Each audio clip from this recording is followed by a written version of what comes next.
On a somber May morning in 2022, the peace of the Bronx was shattered. Residents awoke to the news of a horrific crime. A burning car, discovered in a desolate lot, held a grim secret. Inside the vehicle were the bodies of Nikki Huang and Parrilla. Both victims had been tragically shot before the car was set ablaze. The news spread like wildfire, leaving the community in shock and disbelief. The area was quickly cordoned off, transforming into a somber crime scene. Investigators meticulously combed through the charred debris, searching for clues. The air was thick with tension and the smell of smoke. News crews arrived, their cameras capturing the raw emotion etched on the faces of residents. The double homicide had shaken the Bronx, leaving many to wonder who would commit such a heinous act. The initial investigation revealed that both Huang and Parrilla had been last seen the previous day. Nikki, a beloved daughter and friend, worked at her family's restaurant in Manhattan. Jesse, a talented basketball player with a promising future, was known for his infectious smile and kind heart. The loss of these two young lives left a void in the community and a burning question: why? As news of the murders spread, the NYPD launched a full-scale investigation. Detectives worked tirelessly, following every lead. The case garnered significant media attention, with daily updates on local news channels. The public was urged to come forward with any information. The brutality of the crime sent shockwaves throughout the city. The NYPD vowed to bring the killers to justice, dedicating substantial resources to solving the case. The reward for information was increased to $10,000, a testament to the NYPD's commitment. The investigation was slow, with no immediate breakthroughs. Days turned into weeks, yet the families of the victims remained hopeful. They held vigils, their candles flickering in the night, symbolizing hope that justice would prevail. As the investigation deepened, a disturbing pattern emerged. Law enforcement sources began to suspect that the double homicide was linked to gang violence. Investigators discovered that Parrilla had been the victim of a robbery just days before his death. The assailants were believed to be members of a rival gang, and it was suspected that the robbery was a case of mistaken identity. The theory was that Nikki Huang, after learning of the robbery, sought to help Jesse by confronting the gang members responsible. It was a brave but dangerous decision that ultimately led to their tragic deaths. The case highlighted the devastating consequences of gang violence, a plague that continued to afflict communities across the city. Jahmel, the grinning gangbanger accused of brutally executing the two young victims, was held without bail at an emotional Bronx court hearing. A prosecutor called for lifetime imprisonment if Sanders is convicted on charges ranging from murder to kidnapping and arson.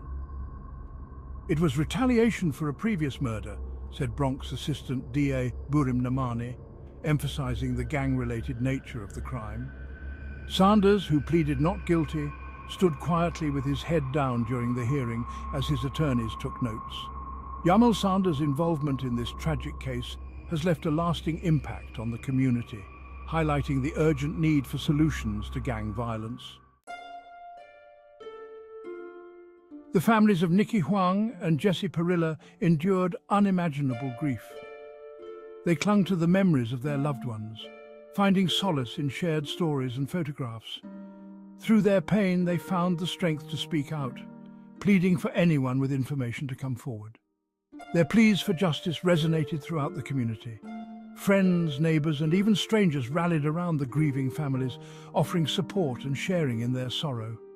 Candlelight vigils were held, with mourners sharing stories and offering prayers for the victims and their families. Despite their grief, the families expressed gratitude for the tireless work of the NYPD. They held on to the hope that the perpetrators would be apprehended and brought to justice, bringing a sense of closure to their nightmare. Their strength and resilience in the face of unimaginable loss served as an inspiration to the community. After a 10-month manhunt, a break in the case came in March 2023. Acting on a tip, the NYPD arrested Jahmel in connection with the double homicide. Sanders' arrest offered a glimmer of hope to the victims' families and the community, but the fight for justice was far from over. The investigation revealed that Sanders was not alone in the commission of the crime. Another suspect, Stephen Santiago, remained at large, prompting the NYPD to intensify their efforts to locate him. Santiago, believed to be armed and dangerous, became the focus of a citywide manhunt. The NYPD urged the public to come forward with any information regarding Santiago's whereabouts. They released his photograph and description to the media, hoping that someone would recognize him and contact the authorities. The message was clear. Justice would not be served until both suspects were apprehended. The tragic deaths of Nikki Huang and Parrilla left an enduring scar on the Bronx. The senseless act of violence served as a stark reminder of the dangers of gang activity and the urgent need for community solutions. Yet amidst the grief and anger, there was also hope. The community rallied around the victims' families, offering unwavering support during their darkest hour. The case sparked a dialogue about gang violence and the importance of providing young people with opportunities and alternatives to a life of crime. The search for Stephen Santiago continues, a constant reminder that the fight for justice is not over. The community remains resolute in its pursuit of justice, determined to honor the memories of Nikki Huang and Parrilla by creating a safer and more just New York City for all.